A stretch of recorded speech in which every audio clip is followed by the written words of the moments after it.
आवाज आ रही है पीछे तक? चलो देखो, कल हम लोगों ने कहाँ तक किया था?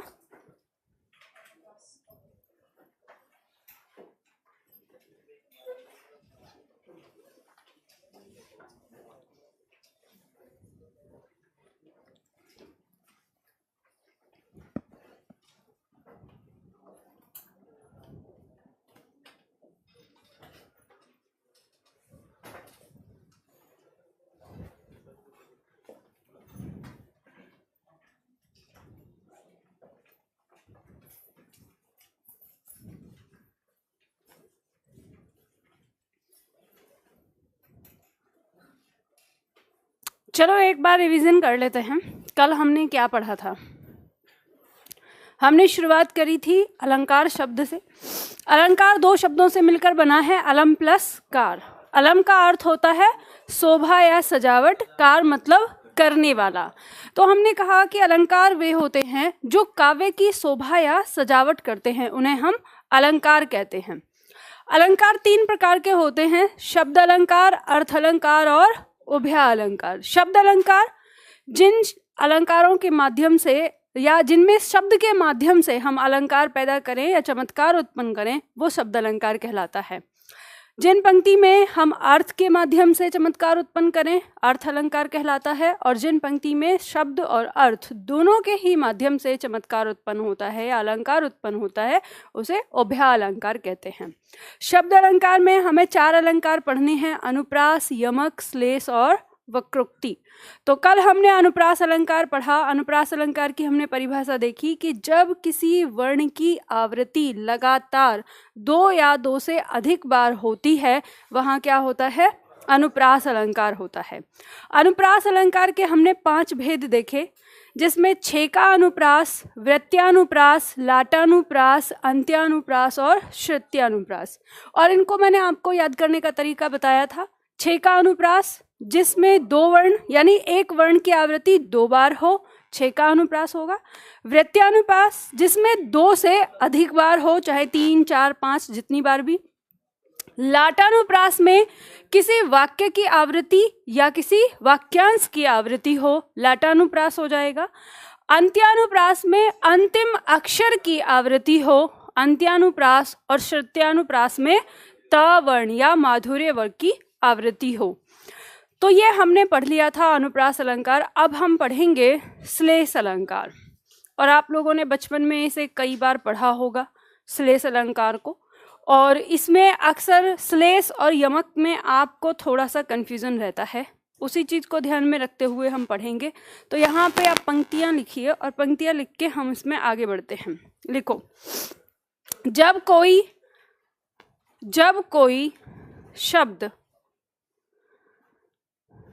कोई शब्द एक ही बार प्रयोग में आया हो, जब कोई शब्द एक ही बार प्रयोग में आया हो, कमा, किंतु प्रसंग के अनुसार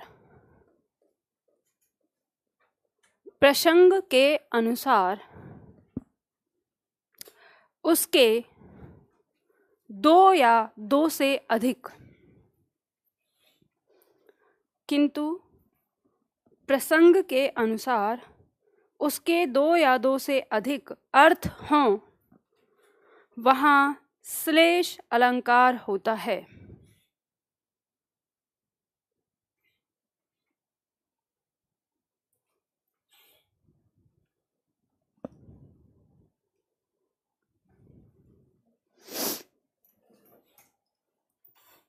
Ma'am, sorry for disturbing you, but please help me to understand IBPS RRB PO Hindi syllabus. भाई साहब, आपको हिंदी नहीं आती क्या? आप किसी अंग्रेजी की क्लास में हो, हाँ, या हिंदुस्तान से बाहर हो? मैं तो हिंदुस्तान में हूँ, मैं हिंदुस्तान से पढ़ा रही हूँ और हिंदी पढ़ा रही हूँ। तो कृपया करके आप हिंदी बोलिए।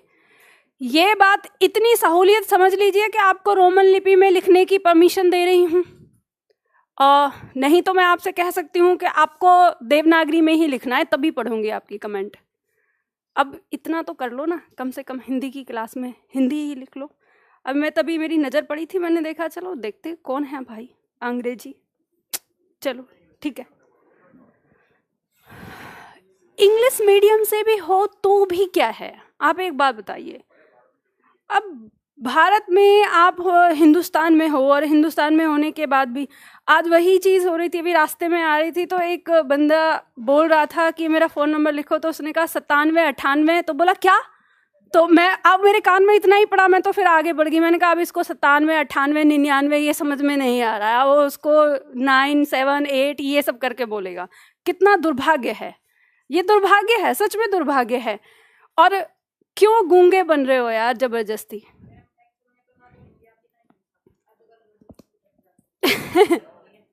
तभी तो कह रही हूँ, तो सीखो फिर हिंदी, है ना। चलो देखो, प्रसंग शब्द का मतलब क्या होता है? घटना।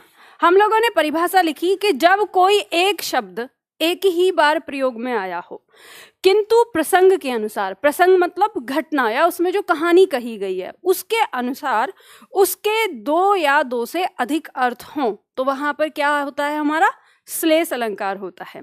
इसको याद ऐसे रख सकते हो, श्लेष शब्द का अर्थ होता है चिपका हुआ। तो आप इसको इस तरह से याद रख सकते हो कि एक ही शब्द में दो या दो से अधिक अर्थ चिपके हुए होते हैं। एक बात ध्यान रखिए, आप लोग अगर चाहते हो कि आपके अलंकार बहुत अच्छे हो जाएं और कोई भी शब्द है, कोई भी पंक्ति आती है, उस पंक्ति में आप अलंकार बहुत आराम से पहचान लें, तो आपको एक होमवर्क करना होगा घर पे। और वो होमवर्क क्या है? तो ये शब्दावली लेके आए हो? जो नहीं लेके आए हैं तो अपनी अपनी एक बार पिटाई कर लो और फिर कल से लेके आना। मैं चाहे पढ़ाऊं या ना पढ़ाऊं, मैंने आपको कहा है ये किताब आपके साथ हमेशा होनी चाहिए हाथ में, है ना। तो हाँ, आज ही मैंने मांग ली, ठीक है। इसमें आप पेज नंबर 51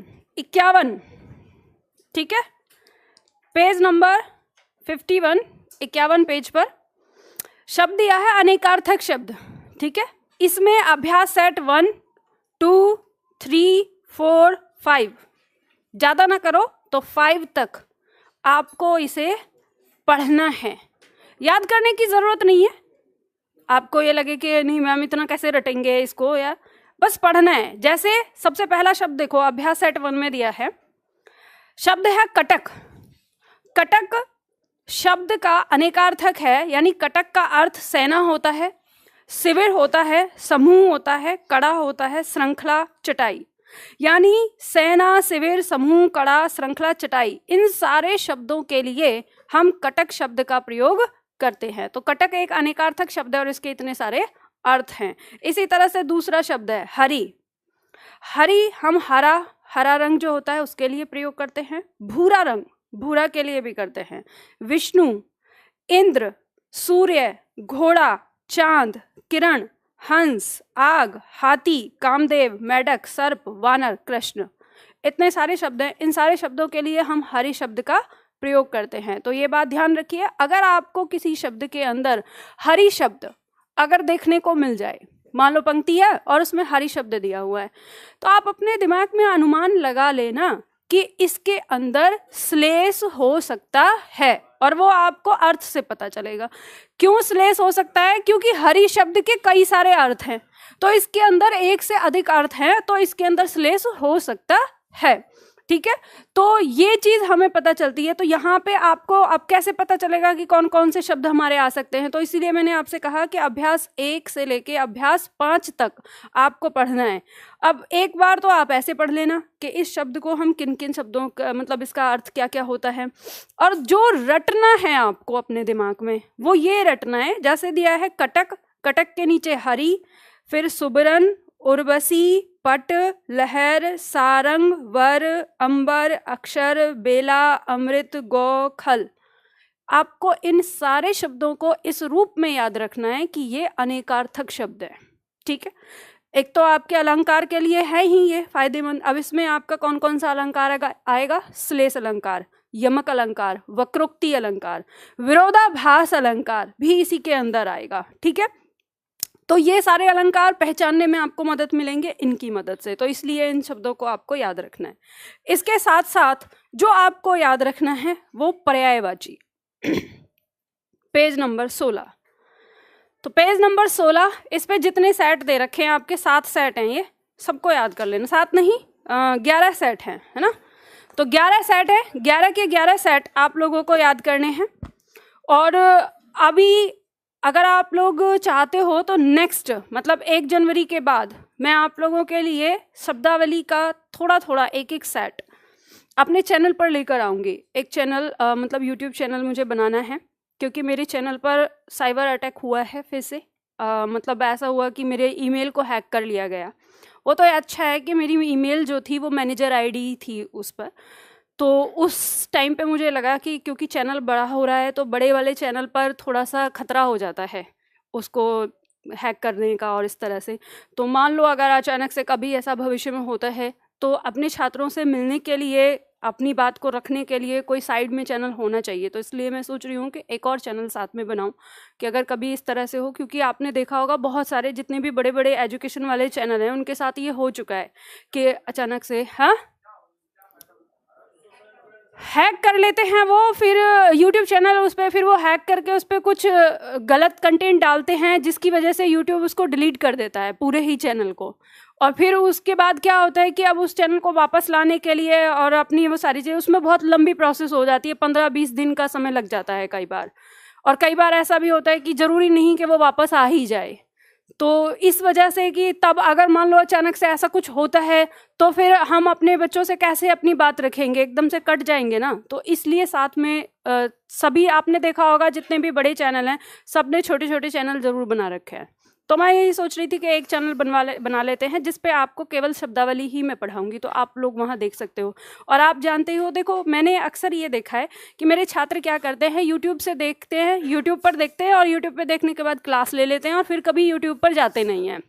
तो एक बात आप सभी लोगों से कहना चाहती हूँ कि मेरे YouTube को आप कभी छोड़ा मत करिए। ये बात तो आप अच्छी तरह से जानते हैं कि मैं YouTube पे जाने के बाद कोई फालतू बकवास करती नहीं हूँ। मेरा टाइम रहता है, जितना आपको पढ़ाना है उतने टाइम में, चाहे वो 10 मिनट का हो चाहे 5 मिनट का हो, पढ़ा के वहाँ से निकल जाना। तो जैसे कल मैंने एक वीडियो डाली है, आप सभी लोग उसको देखिए। उसमें तू, तुम, आप का प्रयोग करने के लिए हम कौन सी क्रियाओं का प्रयोग करते हैं, जैसे जा, जाओ, जाएं, तो कौन सा किसके साथ प्रयोग होगा। तो मैं जब भी आपको यूट्यूब पे कुछ भी चीज़ें दूंगी तो वो चीज़ दूंगी जो मैं आपको यहाँ पे नहीं पढ़ाऊंगी। यहाँ पे एक दायरा है हिंदी का, आपकी परीक्षाओं की तैयारी हम कर रहे हैं तो परीक्षाओं के अनुसार मैं यहाँ पे पढ़ाती हूँ। तो पूरी हिंदी मैं आपको नहीं पढ़ाती, ये बात समझ लीजिए। उतनी हिंदी पढ़ाती हूँ जितनी आपकी परीक्षा में आती है।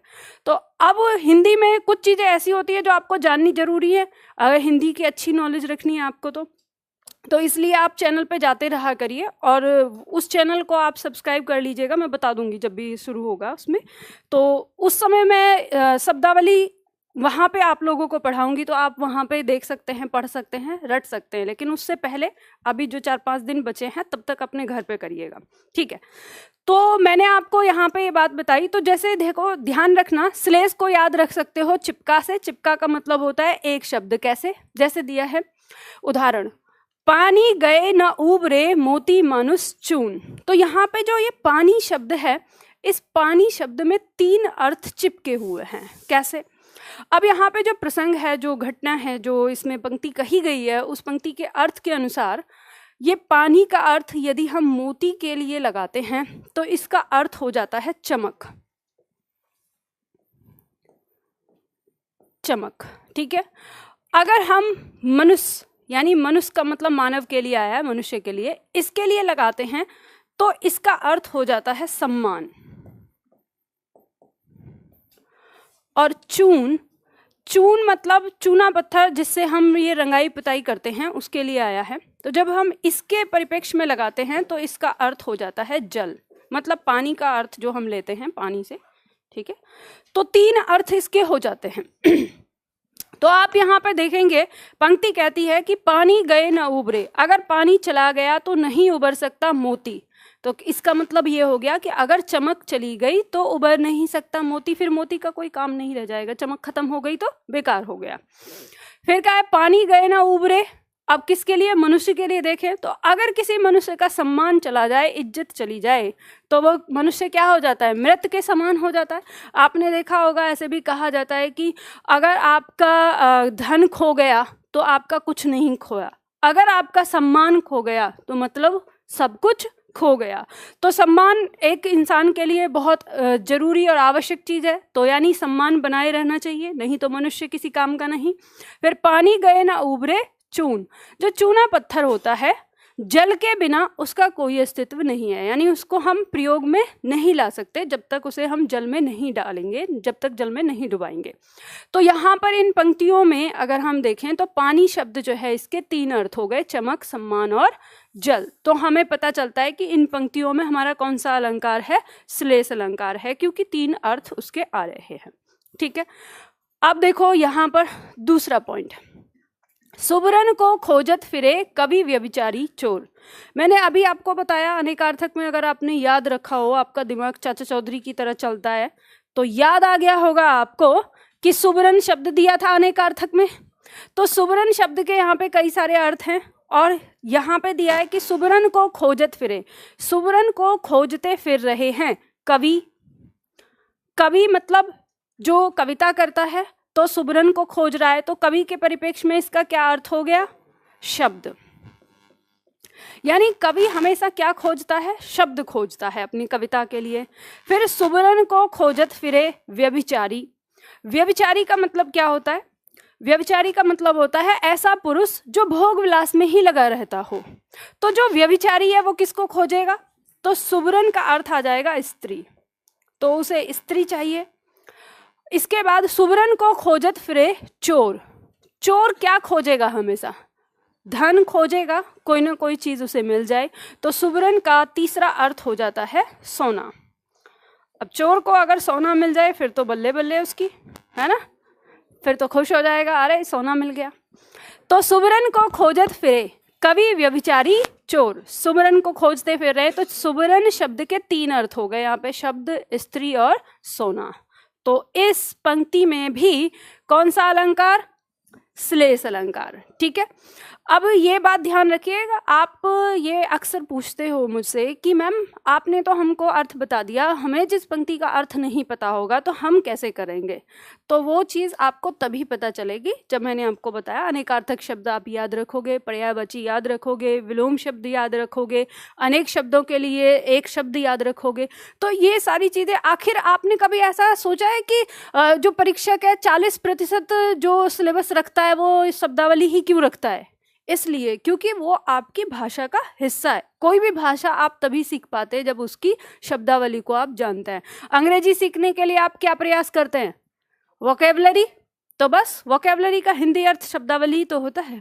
ठीक, नंबर 3, जो रहीम गति दीपक की कुल कपूत की सोए, बारे उजियारे करे बढ़े अंधेरो होए। अब इन पंक्ति में यहाँ पर हमारा श्लेष अलंकार कहाँ पर आ रहा है, पंक्ति कह रही है कि जो गति दीपक की कुल कपूत की सोए, गति माने दशा, स्थिति। ठीक है, जो दशा, जो स्थिति एक दीपक की होती है, वैसी ही स्थिति किसी कुल की, मतलब परिवार, कुल का मतलब परिवार, वैसी ही उस परिवार की होती है जिस परिवार में कोई कपूत जन्म ले लेता है।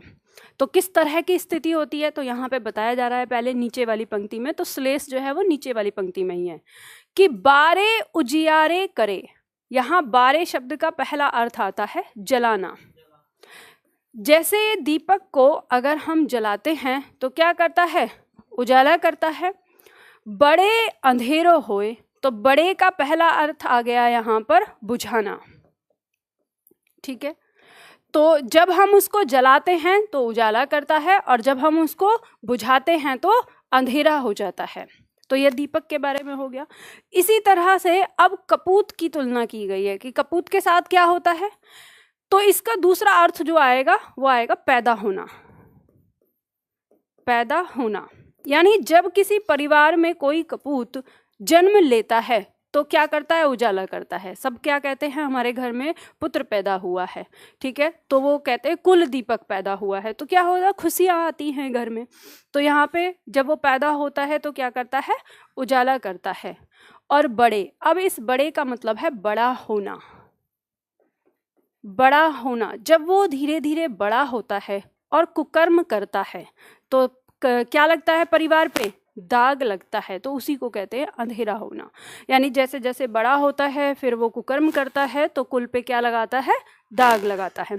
तो अब यहाँ पर जो दो शब्द हैं, एक है बारे, इसके दो अर्थ हैं, जलाना और पैदा होना, और बड़े शब्द के दो अर्थ हैं, बुझाना और बड़ा होना। तो इन्हीं दोनों शब्दों के माध्यम से इन पंक्तियों में क्या है, श्लेष अलंकार है। बात समझ में आ गई। चलो अब चौथा उदाहरण देखते हैं हम। चौथा उदाहरण कहता है, चिर जीवो जोरी जुड़े, क्यों न स्नेह गंभीर, को घटिए वृष भानुजा, वे हलधर के वीर। अब देखो, अगर हम ऐसे देखें, मान लो पंक्तियां हमको ऐसी दे दी गई और कोई हमसे पूछे कि इसमें अलंकार कौन सा है, तो हम देखेंगे कि यहाँ पे गंभीर और वीर अंत्यानुप्रास अलंकार भी है जो हमने पढ़ा, ठीक है। फिर आगे दिया है जोरी जुरे, तो इसमें हमारा छे का अनुप्रास भी है। लेकिन इसके साथ साथ हमें ये पता चलता है कि वृष भानुजा और हलधर, ये दो शब्द ऐसे हैं जिनके दो अर्थ यहाँ पर आ रहे हैं, दो अर्थ। तो इनमें कौन सा अलंकार हो गया, श्लेष हो गया। तो ऐसी स्थिति जब उत्पन्न होती है तो वहाँ पर अनुप्रास जो है वो क्या हो जाता है, गौण हो जाता है, और फिर वहाँ पर जो अलंकार दिख रहा है हमें तो वही हम लेकर आते हैं।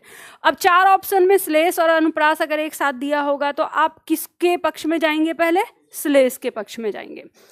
अब मान लो कि अगर आप इसको सब्जेक्टिव में लिख रहे हो तो जितने भी अलंकार आपको इसमें दिख रहे हैं सारे लिख दो।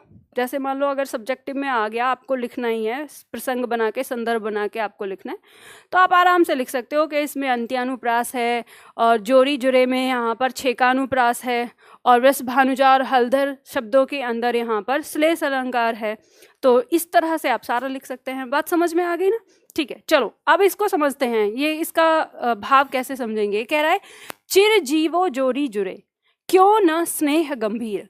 कवि कह रहा है यहाँ पर कि ये जो जोड़ी है, अब ये किसकी जोड़ी की बात कर रहे हैं, ये राधा और कृष्ण की जोड़ी की बात कर रहे हैं, कि ये जो जोड़ी है और इस जोड़ी के बीच में जो इतना गंभीर स्नेह है, इतना गहरा जो प्यार है, ये क्यों ना हो, क्योंकि ये जोड़ी तो चिरोकाल से जुड़ती आ रही है।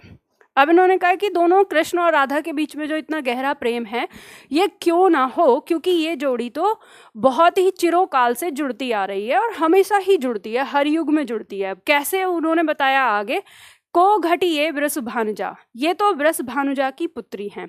अब देखो यहाँ पे इसके दो अर्थ हैं। वृष भानुजा की पुत्री का मतलब हो गया राधा, ठीक है, एक, और दूसरा अर्थ हो गया वृष का मतलब होता है बैल, ठीक है, और बैल की पुत्री क्या होगी, गाय, तो बैल की पुत्री गाय। वे हलधर के वीर। अब हलधर का पहला अर्थ हो गया यहाँ पर बलराम, बलराम को कहा गया है, और यहाँ पे कहा है कि वो हलधर के क्या हैं, वीर हैं, तो इसका मतलब है कृष्ण यहाँ पर, ठीक है।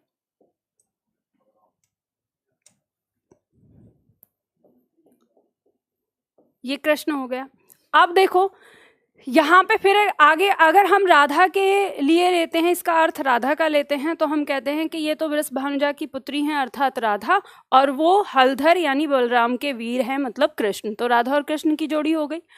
फिर अगर इसको ऐसे लेते हैं कि वृष भानु यानी बैल की पुत्री यानी गाय हैं, और हलधर, हलधर बैल को ही कहा जाता है, तो बैल का भाई बैल ही तो होगा।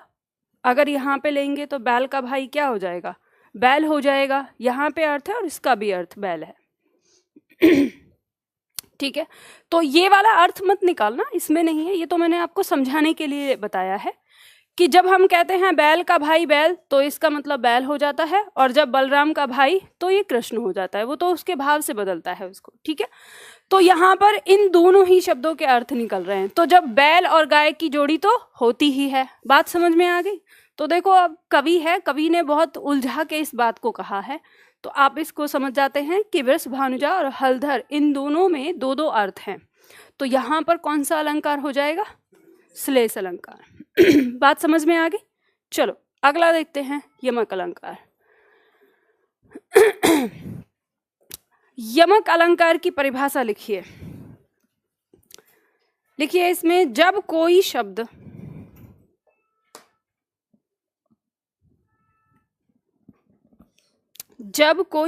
दो या दो से अधिक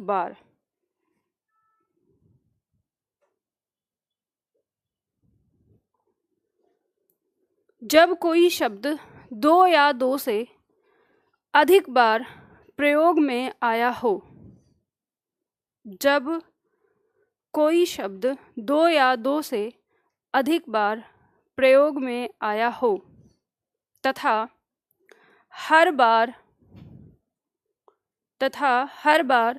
उसके अर्थ अलग अलग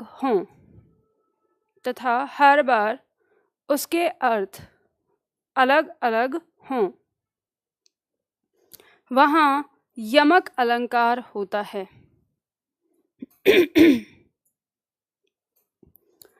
वहाँ यमक अलंकार होता है।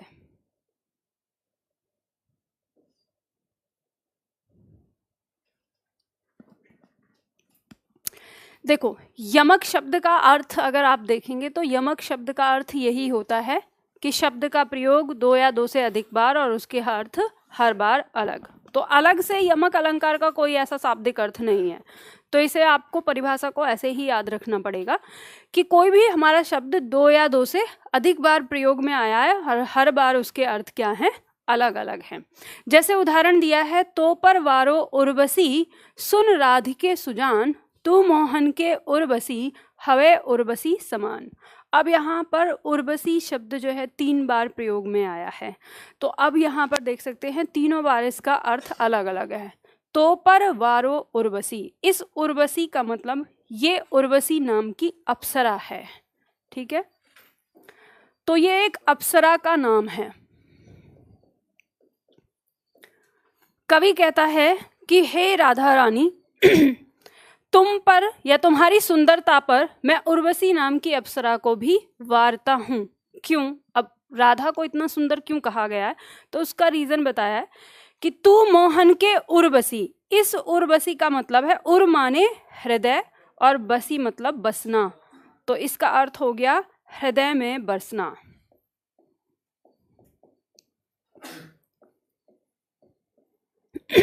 तू मोहन के उर्वशी यानी तू मोहन के, कृष्ण के हृदय में बसी हुई है। हवे उर्वशी समान, इस उर्वशी का मतलब है गले का हार। यानी तू मोहन के हृदय में इस प्रकार से बसी हुई है जैसे एक स्त्री के लिए उसका गले का हार होता है, बहुत प्यारा होता है। तो वैसे ही मोहन के लिए तुम बहुत प्यारी हो, उसके हृदय में बसी हुई हो। तो कितनी ज़्यादा सुंदरता होगी तुम्हारी, जिस पर हम जो अप्सरा है उर्वशी नाम की, उसे भी हम वारते हैं। ऐसा कहा जाता है हमारे यहाँ पे जो किंवदंतियाँ हैं कि उर्वशी जो थी वो बहुत ज़्यादा सुंदर थी।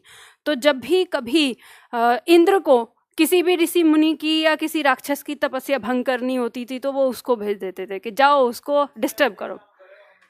हाँ, तो देखो इंद्र कौन था? इंद्र राजा था, और राजा की एक जिम्मेदारी होती है कि अपनी ओर बढ़ते हुए खतरे को वहीं का वहीं रोकना। तो उन्हें हमेशा यही लगता था कि ये जो भी तपस्या कर रहे हैं सीधा सीधा क्या मांगेंगे? स्वर्गलोक मांगेंगे। तो इससे अच्छा है कि इनकी तपस्या सफल ही मत होने दो, ना रहेगा बांस ना बाजेगी बांसुरी। तो वैसे ही करते थे। वो अपनी जगह सही था भाई, ऐसा नहीं है। आपको अगर आपको कोई जिम्मेदारी दी जाए कि आपको इसकी रक्षा करनी है तो आप साम दाम दंड भेद सब अपनाएंगे। चलो आगे बढ़ते हैं। नंबर 2, देखो एक बात याद रखना जीवन में, जब भी कभी आपको किसी व्यक्ति के अंदर कोई दोष नजर आए, आपको लगे कि इसके अंदर ये दोष है, ये अवगुण है, तो एक बार अपने आप को उस व्यक्ति के शरीर में धारण करके और उस स्थिति में अपने आप को रख कर और तब सोचना, आपका आधा गुस्सा खत्म हो जाएगा उस पे से। समझ गए? चलो नंबर टू कहता है कनक कनक से 100 गुनी मादकता अधिकाय, वह खाए बोराए जग या पाए बोराए। अभी आपको पता है, बचपन से पढ़ते आ रहे हैं अब इसको। कनक शब्द के 2 अर्थ हैं। एक कनक का अर्थ है धतूरा और एक कनक का अर्थ है सोना।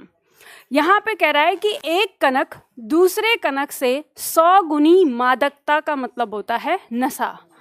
तो एक कनक दूसरे कनक से 100 गुना नशा अधिक रखता है। अधिका मतलब एक दूसरे से। तो आप इसे कह सकते हो कि ये कनक इससे ज़्यादा अधिक नशा रखता है, फिर ये कनक इससे ज़्यादा अधिक नशा रख सकता है। तो किस तरह से आगे फिर बता रहा है कैसे। आप ये कहेंगे कि ठीक है, धतूरा को तो समझ में भी आएगा कि नशा है, लेकिन सोने में कैसा नशा है। तो फिर कभी बताता है कि वह खाए बोराए जग। तो इस कनक को, इसका मतलब हो गया धतूरा, और ये हो गया या खाए बोराए जग और या पाए बोराए, तो इसका मतलब हो गया सोना। ठीक है, तो एक को तो खाने से बोरा जाता है जग और एक को पानी से बोरा जाता है। अब मान लो अगर आपने धतूरा खा लिया तो आप सामने अगर पापा जी भी आ गए तो वो तो बाद की बात है कि कल क्या होने वाला है, लेकिन अभी तो आप शेर हैं और जितनी बातें आप ऐसे सामने नहीं कह पाते अपने पापा को, वो सारी बोल देंगे। तुमने मुझको ये नहीं दिलाया, तुमने वो नहीं दिया, फलने के बापू ने ये कर रखा है, और ये सारी वो बात अलग है कि कल क्या होने वाला है, वो धुनाई अलग है। तो मतलब इसको खाने से बोला जाता है। बहुत हिम्मत, अपने सामने किसी को कुछ नहीं समझता। और अगर किसी व्यक्ति को 10-15 किलो सोना मिल जाए तो फिर वो आदमी को आदमी नहीं कहेगा, वो तो कहेगा सारी दुनिया का राजा मैं ही हूँ। अब तो फिर हो गया ना कि पाने से बोर आ गया। तो दोनों ही नशा अधिक रखते हैं। तो इन पंक्तियों में कौन सा अलंकार हुआ? यमक। कनक कनक 2 बार प्रयोग में हुआ। हाँ जी, मतलब आपके पास अच्छा चलन में नहीं रही, अभी मिल जाए ना तो अभी ऐसा आ जाएगा इसका। वही वो चलन की बात अलग है कि चलन में नहीं रही। कौन कहता है चलन में नहीं रही?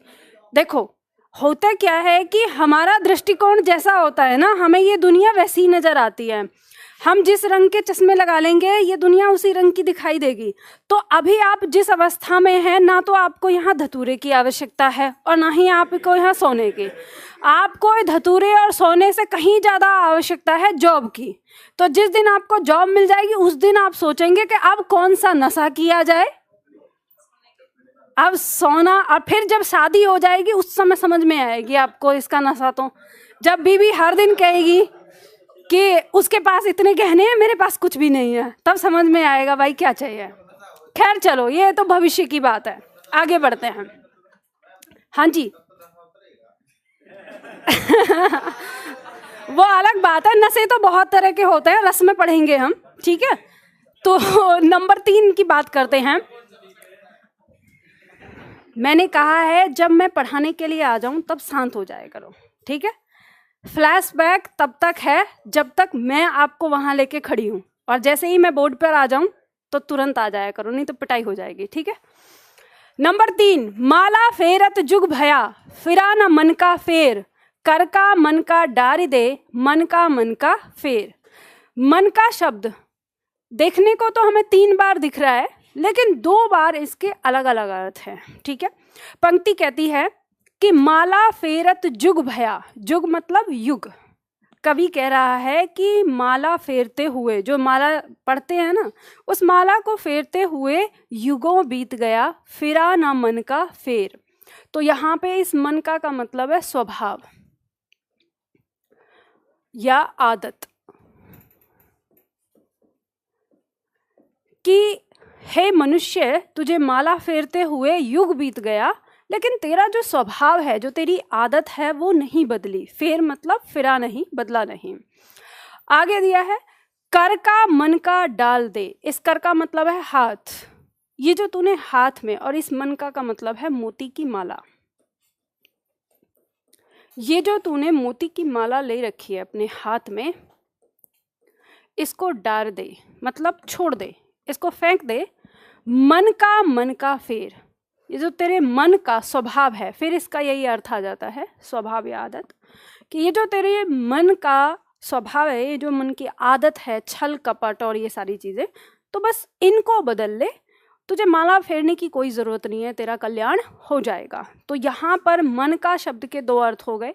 इस मन का हो गया मोती की माला, और इस मन का मतलब हो गया स्वभाव या आदत। ठीक है, तो यहाँ पर हमारा कौन सा अलंकार हो गया? यमक अलंकार। ठीक, बात समझ में आ गई? चलो अब इसके बाद आगे बढ़ते हैं। अगला आता है हमारा वक्रोक्ति अलंकार। वक्रोक्ति अलंकार में हम जाने तो ये शब्द हमारा बना हुआ है वक्र प्लस उक्ति। वक्र का मतलब होता है टेढ़ा, उक्ति माने कथन। तो टेढ़ा कथन, यानी जब हम कुछ टेढ़ी बात कहें वही क्या कहलाएगा? वक्रोक्ति कहलाएगा। तो वक्रोक्ति अलंकार क्या होता है?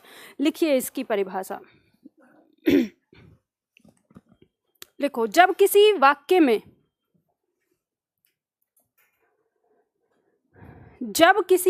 में वक्ता के कथन का आशय, जब किसी वाक्य में वक्ता के कथन का आशय, आशय का मतलब होता है मतलब, ठीक है, आशय किसी दूसरे अर्थ से लिया जाता है। जब किसी वाक्य में वक्ता के कथन का आशय किसी दूसरे अर्थ से लिया जाता है, वहाँ वक्रोक्ति अलंकार होता है। वहाँ वक्रोक्ति अलंकार होता है। वहाँ वक्रोक्ति अलंकार होता है।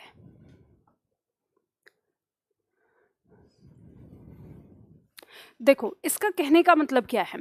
वक्रोक्ति अलंकार वो होता है कि जैसे जो बोलने वाला है, जिसने बोला है, वो किसी पंक्ति को बोल रहा है किसी दूसरे अर्थ में, लेकिन जो सुनने वाला है वो उस पंक्ति का अर्थ ले रहा है किसी दूसरे अर्थ में। तो इसको कहते हैं टेढ़ा कथन। या अब ये जो अर्थ लिया गया है, एक बार होता है कि वो अनजाने में उल्टा अर्थ ले लेता है, और एक बार होता है कि वो जानबूझकर उसका उल्टा अर्थ लेता है। तो इस आधार पर वक्रोक्ति अलंकार फिर दो प्रकार के होते हैं।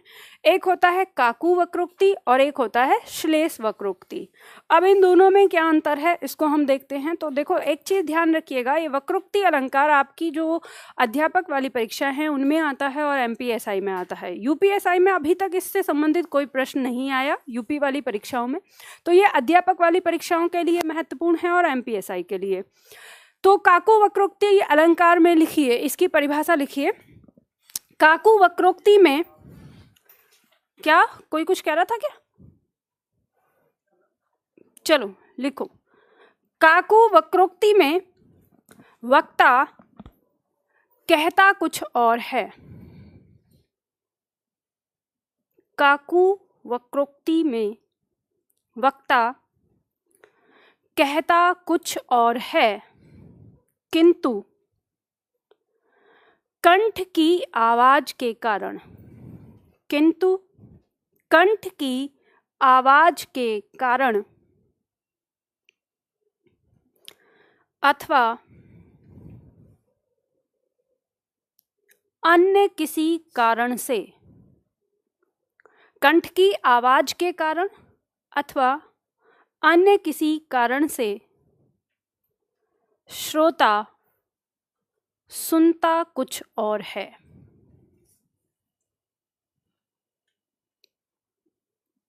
श्रोता सुनता कुछ और है।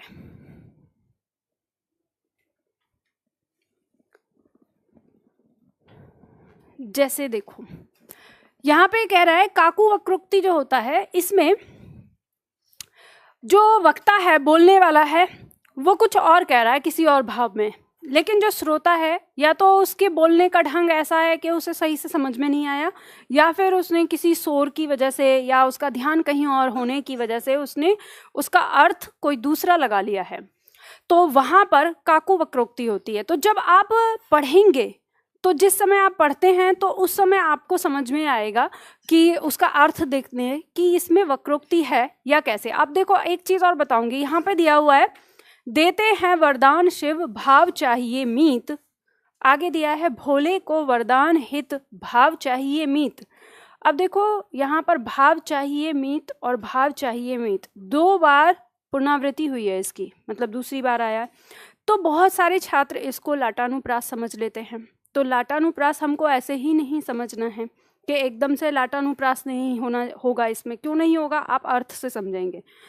यहाँ पे दिया हुआ है, पंक्ति कहती है देते हैं वरदान शिव, कि एक मित्र है, 2 मित्र हैं, आपस में बात कर रहे हैं। तो एक मित्र दूसरे मित्र को बता रहा है कि हे मित्र, जो शिव हैं वो वरदान देते हैं पर उसके लिए भाव चाहिए।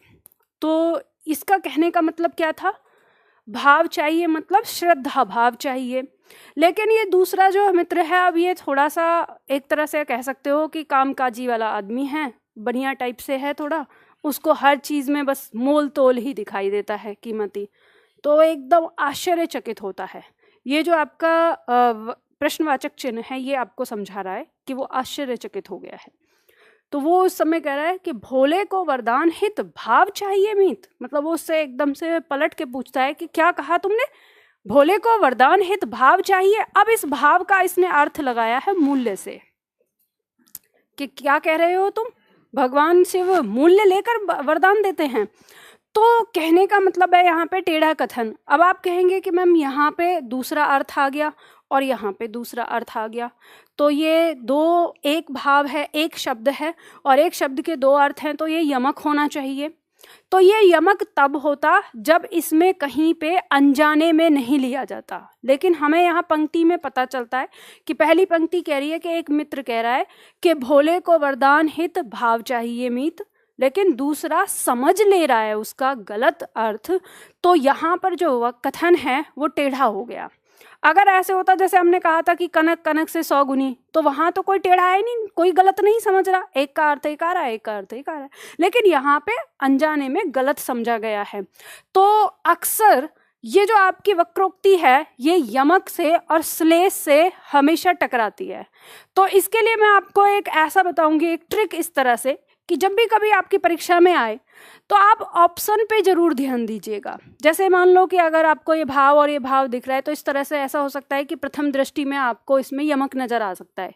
तो आप ऑप्शन जरूर देखिएगा कि ऑप्शन में क्या दे रखा है। अगर ऑप्शन में काकू वक्रोक्ति दिया हुआ है या वक्रोक्ति दिया है और उसके साथ यमक दिया है, तो फिर आप इसके अर्थ पर पूरी तरह से ध्यान दीजिएगा।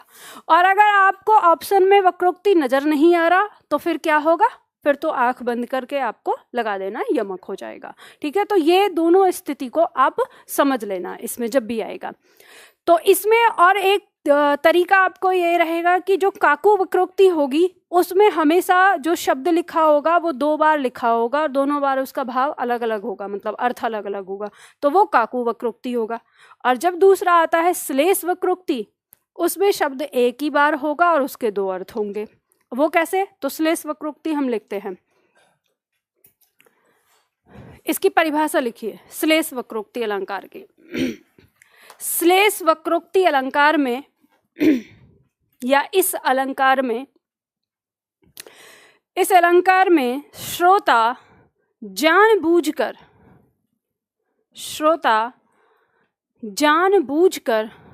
वक्ता के कथन का दूसरा अर्थ निकालता है।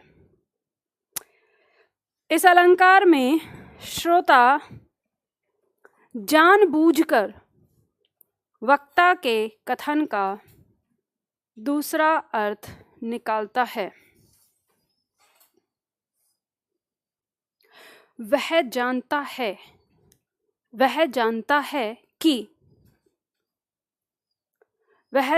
है कि वक्ता के कहने का तात्पर्य क्या है। वह जानता है कि वक्ता के कहने का तात्पर्य क्या है। तात्पर्य का मतलब भी क्या होता है, मतलब, ठीक है, आशय। वह जानता है कि वक्ता के कहने का तात्पर्य क्या है, फिर भी वह उसका अर्थ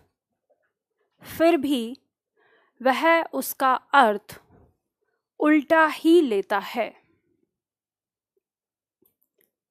फिर भी वह उसका अर्थ उल्टा ही लेता है।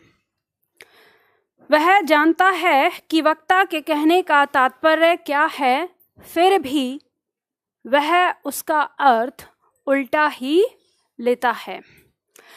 देखो, श्लेष वक्रोक्ति में क्या है कि जो बोल रहा है वक्ता, उसने क्या कहा है श्रोता को ये अच्छी तरह से समझ में आ जाता है, लेकिन वो जानबूझ के उसका अर्थ कोई दूसरा लेता है। किस तरह से, जैसे उदाहरण देखेंगे हम।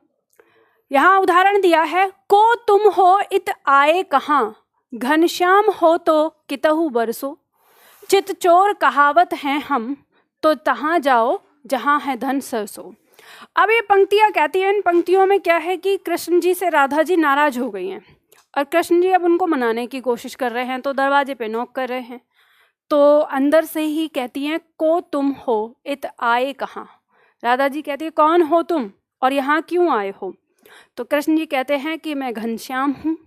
तो उनको पता है कि घनश्याम का मतलब क्या है, कृष्ण, और पता है कि कृष्ण ही खड़े हैं, लेकिन वो जानबूझ के उसका अर्थ अलग लेती हैं कि घनश्याम हो तो कितहु बरसो, मतलब घनश्याम हो, काले घने बादल हो, तो यहाँ क्या कर रहे हो, कहीं जाके बरसो। फिर कृष्ण जी दूसरा नाम लेते हैं, अरे चितचोर कहावत हैं हम, हमें चितचोर भी कहा जाता है। तो ये भी जानती हैं कि चितचोर किसे कहा जाता है, कृष्ण को कहा जाता है। तो फिर भी उसका जानबूझ के अलग अर्थ लेती हैं कि तो तहाँ जाओ जहाँ है धन सरसो, अगर तुम चोर हो तो वहाँ जाओ जहाँ पे धन है, यहाँ क्या करने आए हो। तो कहने का मतलब है कि यहाँ वक्ता कह रहा है, श्रोता उसको समझ रहा है कि वो क्या कह रहा है, लेकिन फिर भी जानबूझ के उसका अर्थ अलग लिया जा रहा है। तो यहाँ पर घनश्याम के दो अर्थ हो जा रहे हैं। एक अर्थ जब कृष्ण कह रहे हैं अपने लिए, और दूसरा अर्थ जब राधा कह रही हैं काले घने बादल के लिए। ठीक है, तो श्लेष अलंकार के जैसा ही है, एक शब्द के अंदर दो ही अर्थ है, लेकिन हमें पता है क्योंकि इनके अर्थ में कि ये जानबूझकर हो रहा है, दो अर्थ जो है वो है नहीं, लेकिन जानबूझकर लिए जा रहे हैं, तो वक्रोक्ति अलंकार हो जाएगा। अब यहाँ पर देखते हैं दूसरा उदाहरण। यहाँ दिया है, कौन द्वार पर हरि में राधे। अब कृष्ण जी ने सोचा चलो दोबारा से फिर से प्रयास करते हैं, तो यहाँ पे फिर से उन्होंने नॉक किया कि कौन द्वार पर, आवाज आई, फिर कहा कि चलो इस बार दूसरा नाम बताते हैं, हरि में राधे। तो अब राधा जी पढ़ी लिखी महिला थी, अनेकार्थक शब्द उन्हें पता था, तो उन्होंने कहा क्या वानर का काम यहाँ, जब हरि है तो यहाँ वानर का क्या काम है। तो हरि का मतलब वानर हमने देखा, तो वही दोनों अर्थ लिए, तो यानी इसमें भी क्या हो गया, श्लेष वक्रोक्ति अलंकार, जानबूझकर उसका टेढ़ा अर्थ लिया गया। नंबर 3, भिक्षु गो कित को गिरजे, सो तो मांगन को बलि द्वार गयोरी। अब ये पंक्ति जो है, इन पंक्ति में गिरजे का मतलब है पार्वती। ठीक है, गिरी मतलब पर्वत, जे या जा कहते हैं जन्मी, जो पर्वत के यहाँ जन्मी तो पार्वती कहा जाता है। ठीक है, तो पार्वती के लिए आता है गिरजे नाम।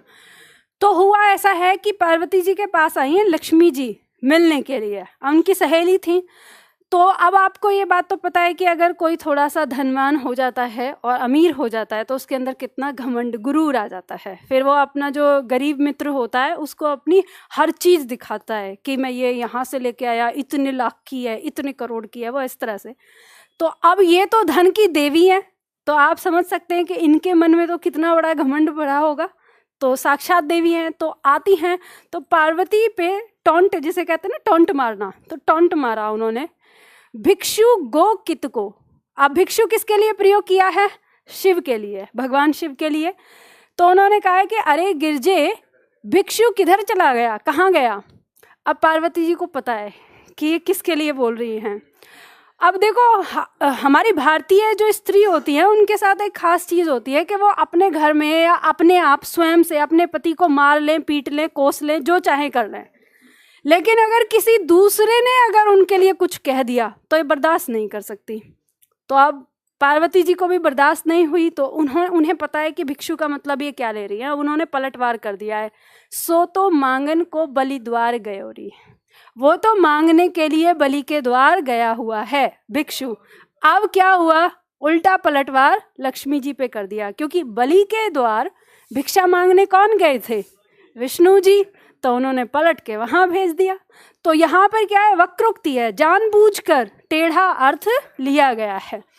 तो इन पंक्तियों में श्लेष वक्रोक्ति अलंकार होता है, ठीक है। तो इस तरह से आप पहचान सकते हैं। अब देखो ध्यान ये दीजिए, जो ये पंक्तियां दी गई हैं इनमें अलंकार आप देखेंगे, इनके अर्थ देखेंगे, तो आपको ना ये सारी चीज़ें पता होनी चाहिए। अगर आपको ये कहानियाँ, ये किस्से, ये सारी चीज़ें अगर नहीं पता होंगे तो फिर आप कोई भी चीज़ ना तो आनंद ले पाएंगे उस काव्य का, और ना ही आपको सारी चीज़ें कहते हैं समझ में आएंगी। तो आपकी परीक्षा से, आपकी पढ़ाई से जुड़ी हुई चीज़ें होती हैं। अब मैंने कल आप लोगों से एक बात कही थी ना कि हम क्रिसमस डे तो मना रहे हैं, लेकिन क्या हम अपने बच्चों को अपनी सनातनी चीज़ों के बारे में सब कुछ बता रहे हैं। मेरे पास मेरी क्लास में ऐसे बच्चे आते हैं। अच्छा ये बताओ, आप में से कितने छात्र ऐसे हैं जो इस बात को पढ़ते ही समझ गए थे कि बलि के द्वार गयोरी, बस इतने ही समझे, बाकी और नहीं? जो नहीं समझा वो बताओ ईमानदारी से। ले, मैं तो ये सोच रही कि सब हंस गए हैं तो सभी समझ गए होंगे। तो देखो यही बात है कि हमने अपने बच्चों को ये कहानी नहीं बताई, ये चीज़ नहीं बताई। हम दूसरी सभ्यता को तो अपने ऊपर थोपे जा रहे हैं, बनाए जा रहे हैं, हम अपनी सभ्यता को ही अपने बच्चों को नहीं बता रहे। तो ये गंभीर समस्या है, गंभीर विषय है, ठीक है, ये आपको पता होना चाहिए। दादा दादी नाना नानी से कहानियां सुनी कि नहीं सुनी? नहीं सुनी, उनके साथ रहे हो तब ना।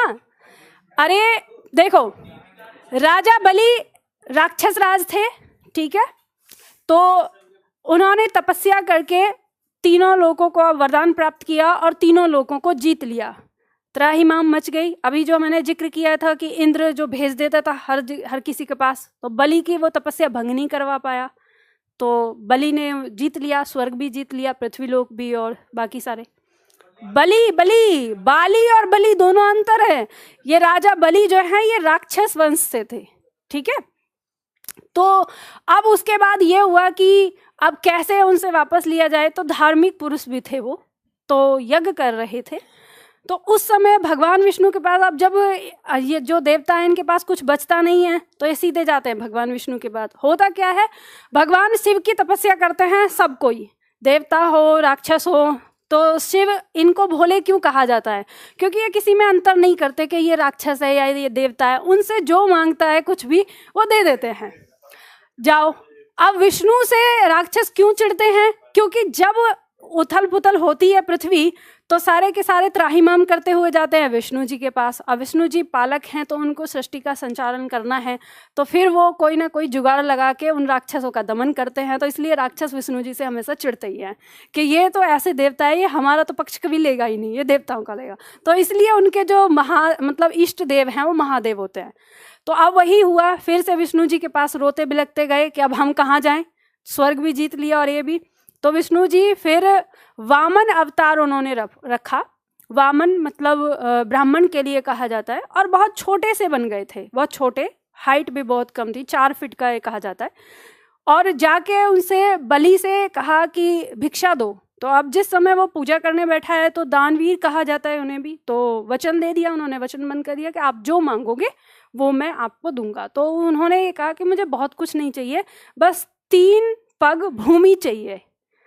तो उन्होंने छोटे छोटे से पैरों से, और वो भी मुझे मेरे पैरों से नाप के, तो ये छोटे छोटे पैरों से 3 पग भूमि क्या ही लेंगे, उन्होंने वचनबद्ध हो गए। तो उनके गुरुदेव ने मना भी किया कि देवताओं का छल हो सकता है, सोच विचार के करो, लेकिन नहीं माने, उन्होंने दे दिया वचन। तो फिर उन्होंने कहा कि ठीक है देवता, वामन देवता, अब आप अपने नाप लीजिए। तो उन्होंने अपना रूप विशाल कर लिया। और विशाल रूप करके एक पग में तो उन्होंने स्वर्ग नाप लिया पूरा, और दूसरे पग में उन्होंने पृथ्वी लोक, और तीसरे पग को कहा कि ये कहाँ रखूं। तो उन्होंने, बलि ने कहा, वो समझ गए तो उन्होंने कहा प्रभु ये मेरे सिर पे रख लो, मुझे नाप लो। तो फिर कहते हैं कि उन्होंने पाताल लोक जो है, जो राक्षसों का होता है, वो उनको दे दिया तीसरे पग में बांटकर। तो इस तरह से उन्होंने, अब जब वो उन्होंने दान कर दिया तो छोड़ना ही पड़ा तीनों लोगों को। तो इस तरह से ये घटना हुई। तो इसीलिए अब बलि के द्वार वो भिक्षा मांगने ही तो गए थे, तो विष्णु जी। तो यही बात है, मतलब यहाँ पर ये चीज़ दर्शाई गई है, समझ गए। खैर चलो, तो ये कहानी थी। अब आपने बचपन में आपको सुनना चाहिए, ऐसी कहानियाँ तो फिर बहुत सारी आती हैं हमारे काव्य में। अच्छा चलो आगे बढ़ते हैं भाई। तो ये समझ में आ गया आप सभी लोगों को। चलो अब आते हैं हम अर्थ अलंकार पर। अर्थ अलंकार, जब किसी काव्य में उसके अर्थ में चमत्कार उत्पन्न होता है तो वो हमारे अर्थ अलंकार कहलाते हैं। और अर्थ अलंकार को पढ़ने से पहले हमें दो शब्दों के बारे में जानना है, और दो शब्द क्या है हमारे, उपमेय और उपमान। किसे तो हम उपमेय कहते हैं और किसे उपमान कहते हैं, क्योंकि जो हमारी अर्थ अलंकार की परिभाषाएं होंगी अक्सर उसमें यही आएगा, उपमेय में उपमान की समानता, उपमेय में उपमान का आरोप, उपमेय में उपमान की कल्पना, इस तरह से। तो बार बार हमें, हमारे दिमाग में जो है वो कन्फ्यूजन पैदा होता है कि क्या है इस तरह से, ठीक है। तो इसलिए हम इसको समझेंगे पहले। अभी लिखना मत, मैं लिखवाऊंगी, समझ लेना। उपमेय का मतलब होता है मुख्य वस्तु। मुख्य वस्तु का मतलब क्या होता है, जिसके विषय में हम बात कर रहे हैं, ठीक है। पंक्ति जो भी है उसमें हम जिसके विषय में बात कर रहे हैं, जिसके बारे में बताना चाह रहे हैं, वो मुख्य वस्तु होती है और उसे हम उपमेय कहते हैं। और उपमान होता है जिससे मुख्य वस्तु की तुलना हो रही है। तो जिससे तुलना हो उसे हम उपमान कहते हैं। अब इसे ऐसे समझना, जैसे मान लो अगर मैं एक पंक्ति लिखती हूँ, कि मैंने एक पंक्ति लिखी कि उसका मुख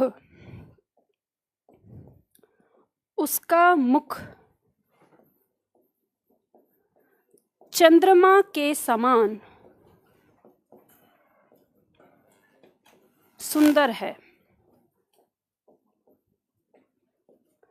अब देखो यहाँ पे ये जो हमने पंक्ति लिखी है, इस पंक्ति में हम किसके बारे में बात कर रहे हैं, यानी जो सुंदर है, जो हम सुंदर बता रहे हैं, वो किसके बारे में बता रहे हैं, मुख के बारे में बता रहे हैं कि सुंदर क्या है, मुख है। तो मुख यहाँ पर क्या है, मुख्य वस्तु, और मुख्य वस्तु को हम क्या कहते हैं, उपमेय, ठीक है। और इसकी तुलना हम किससे कर रहे हैं, चंद्रमा से कर रहे हैं। तो चंद्रमा से इसकी तुलना हो रही है, तो ये हमारा क्या कहलाएगा, उपमान। ये बात आपको समझ में आ गई। अब हम कोई भी बात कहते हैं, जैसे मान लो अगर हम कहें कि उसकी आंखें मछली के समान सुंदर हैं, तो यहाँ पर हम किसके बारे में बात कर रहे हैं, आंखों के बारे में। तो आंखें क्या हो जाएंगी, उपमेय। और किसके जैसा दिखा रहे हैं, मछली के जैसा, तो उपमान क्या हो जाएगा, मछली। तो इस तरह बात समझ में आ गई। अब मान लीजिए इसमें एक और दूसरा तरीका आपको समझा देती हूँ समझने का। ये जो तरीका है 90% ही काम करेगा, कि जब भी कभी आपको मानव शरीर और मानव शरीर के अंग के बारे में पता चले, तो वो अधिकांश आपका क्या होता है, उपमेय होता है, ठीक है। क्या होता है, उपमेय। और जो चीज आपको पता चले कि यह प्राकृतिक के द्वारा बनाई गई है, ये प्राकृतिक चीज है, तो वो हमारा क्या होता है, उपमान होता है। ये 90% में हमने बात रखी। अब 90% में जो 10% बच गया, वो 10% हमने क्यों हटाया है, क्योंकि कवि के बारे में कहा जाता है जहाँ ना पहुँचा रवि वहाँ पहुँचा कवि। अब कवि ऐसा है कि अगर उसको ये वाली बात पता चल गई कि हमने ऐसे कोई ट्रिक निकाली है, तो वो अपने सामने किसी को समझता तो है नहीं, तो वो दोबारा कुछ ऐसी कहानी गढ़ेगा कि वो ट्रिक हमारी फेल हो जाएगी। इसलिए हमने 10% पहले ही छोड़ दिया है कि हम उनसे, हमारा दिमाग तो उनसे ज़्यादा तेज चलता है ना, फिर चाचा चौधरी से तेज, तो हमने 10% पहले ही छोड़ दिया है। तो इसलिए ऐसे ही समझना, जब भी कहीं आपको दिखे कि मानव शरीर और मानव शरीर का कोई अंग या मानव शरीर की कोई भावनाएं जैसे क्रोध, प्रेम और दर्द, दुख, इन सब की तुलना किसी और चीज से हो रही हो, तो वहां पर अब जैसे आपसे अगर कोई कहे कि एक पंक्ति आती है कि सागर सा गंभीर हृदय हो। अब यहाँ पर सागर सा गंभीर हृदय, तो हृदय की तुलना किसके समान की गई? किससे? सागर से। तो हृदय मानव अंग हो गया, तो ये क्या हो गया? उपमेय हो गया। और सागर क्या हो गया? उपमान हो गया। ठीक है, तो इसी तरह से हम पहचान कर सकते हैं। तो अब उपमेय के सामने एक पंक्ति लिखो, अब लिखो, इसको पूरा करो। लिखो, वह मुख्य वस्तु, वह मुख्य वस्तु जिसके विषय में बात हो रही है।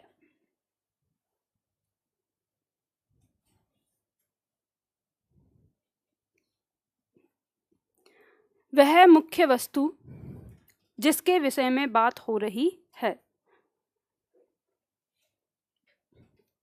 उसे उपमेय कहते हैं। उसे उपमेय कहते हैं।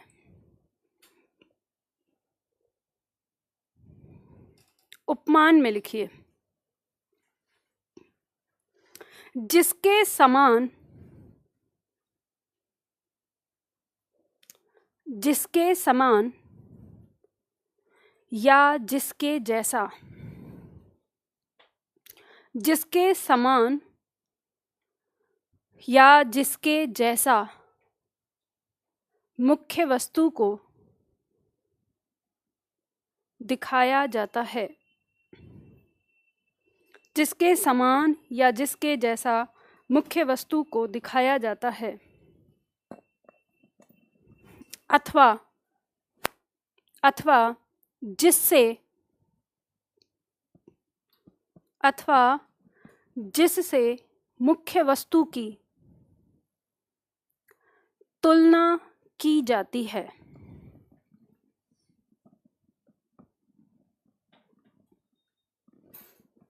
जिससे मुख्य वस्तु की तुलना की जाती है, उसे उपमान कहते हैं।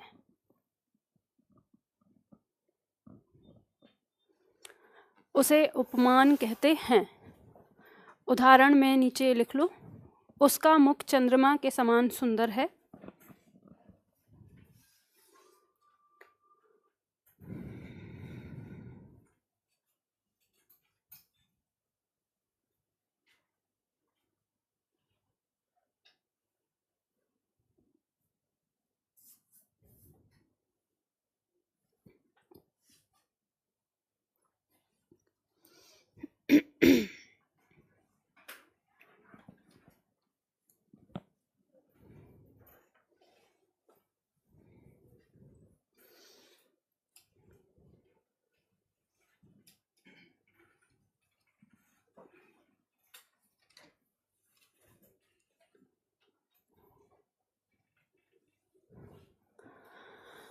अब ये बताइए, यहां तक ही पढ़ाऊं या आगे उपमा अलंकार भी पढ़ा दूं?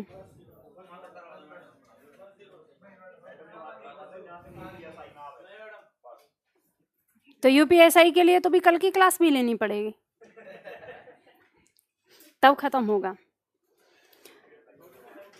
मैं यहाँ ये सोच रही हूं कि अभी हमने यहाँ तक पढ़ा है, क्योंकि उपमा, रूपक और उत्प्रेक्षा तीनों एक जैसे होते हैं, तो इन तीनों को एक साथ में पढ़ाऊं तो ज्यादा सही होगा। हाँ, और इसमें जो अभी हमने पढ़ा है, जो मुझे लग रहा है कि आपको कहीं श्लेष, यमक और वक्रोक्ति में कोई कंफ्यूजन ना हो जाए, मैं उसका रिवीजन आपको करवा दूं। ठीक है? हाँ बोलो। यमुना का पानी गंदा और प्रदूषित है, तो इसे क्या करना है? शुद्ध करना है। देखो, जब प्रदूषित शब्द आ गया तो गंदा लगाने की आवश्यकता नहीं है, क्योंकि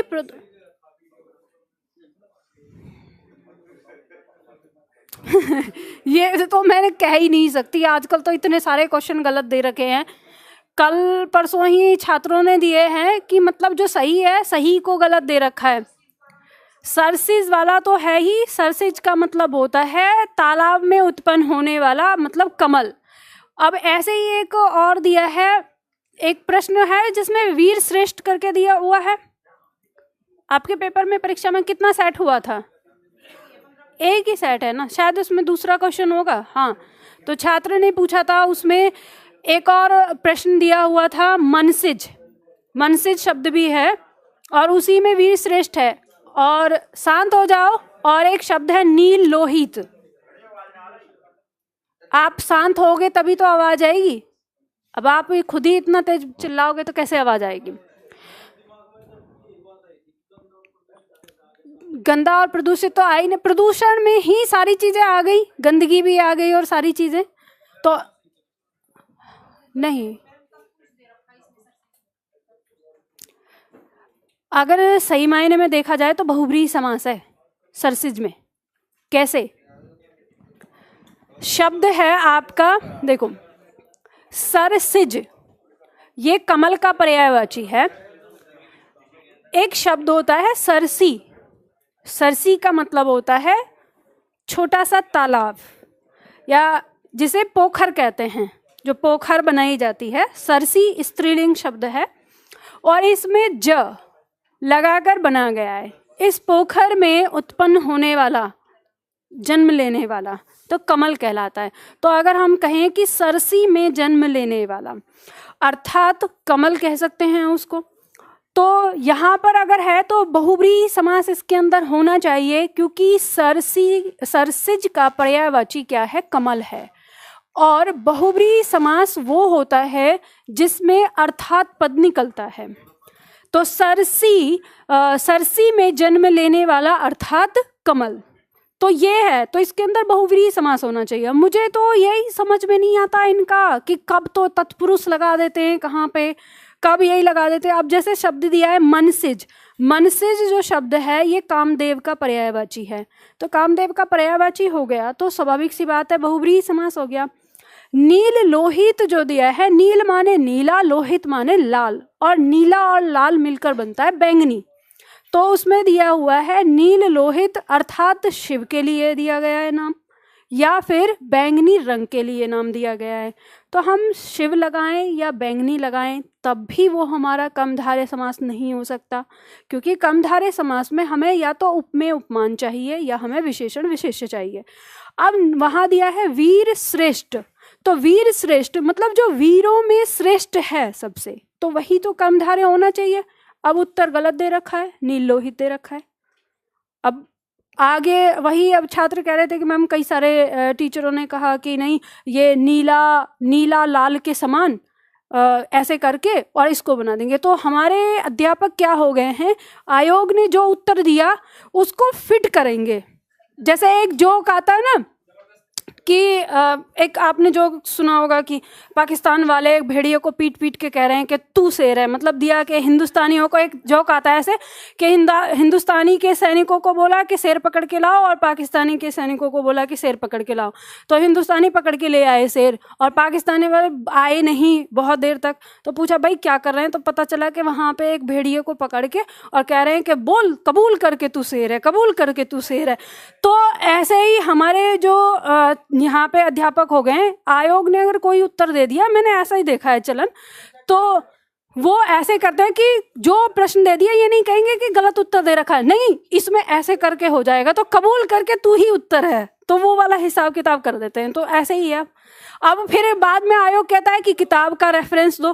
भाई अगर मान लो जिस शब्द को आप कहीं से उठा के बना के लेके आ रहे हैं तो हम परिभाषा ही तो दे सकते हैं ना, हम उसे किताब कैसे दे दें? आप कैसे मान लोगे कि अगर मान लो मैं किताब छाप के और आपके सामने रख दूं तो आप मान लोगे कि वो सही है? तो मैं तो कुछ भी छाप के दे सकती हूँ। तो फिर तो आप परिभाषा के अनुसार चलो कि नील लोहित का मतलब होता है नीला लाल, और नीला लाल मिलके बैंगनी बनता है, या फिर शिव का दूसरा नाम है। तो शिव का दूसरा नाम हो गया तो सीधा सीधा बहुब्रीहि समास हो गया, अर्थात पद निकल जाता है। ठीक है, तो ये चीज होती है। चलो खैर, अब ये आयोग का है डिसीजन क्या होता है। तो आंसर की तो हमने बता दी, अगर आगे वो सुधार करके देता है उसको तो ठीक है, और सुधार करके नहीं देता है तो फिर इसी बार से फिर हम देखेंगे कि कोई और दूसरा तरीका अपनाएंगे आयोग से पूछने का कि भाई हमको तो पढ़ा दो कम से कम कि कैसे आपने नील लोहित को ये लगाया है, हम आगे भविष्य के लिए सुधार लेंगे। तो रट्टाफिकेशन तो करनी नहीं है। चलो देखो समझो, आज हमने जो पढ़ा श्लेष अलंकार और यमक अलंकार, कई बार हमारे छात्रों को इन दोनों में ही थोड़ा सा कंफ्यूजन हो जाता है, तो इसको समझ लो। श्लेष अलंकार क्या होता है?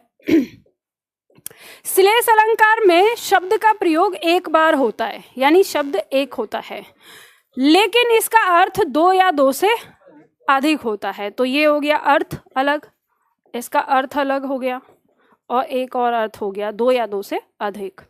और जो यमक होता है हमारा, उसमें शब्द क्या होता है? एक ही शब्द दो या दो से अधिक बार प्रयोग में आता है।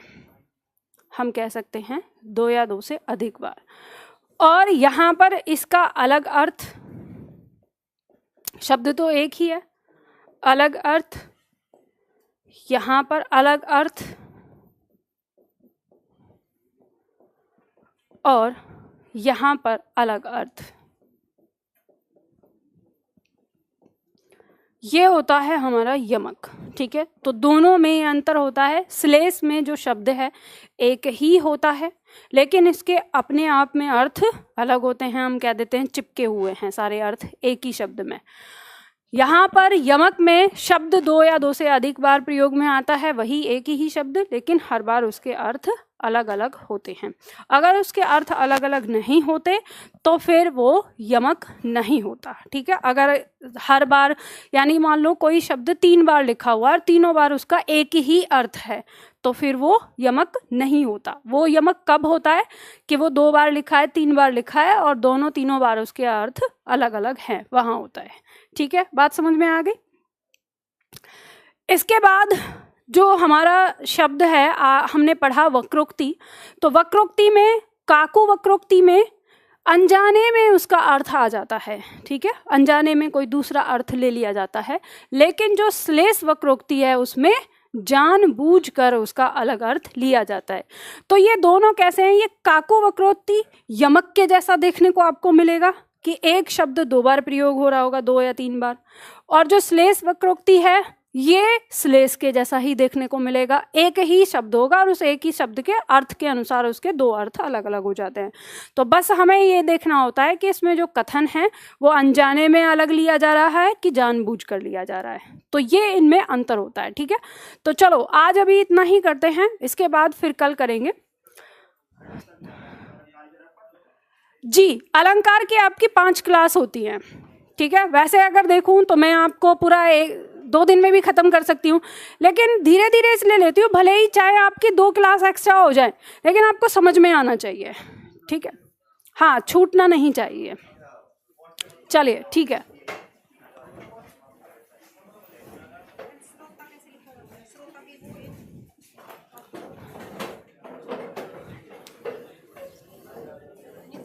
श्रोता, हाँ, ये क्या है? ये है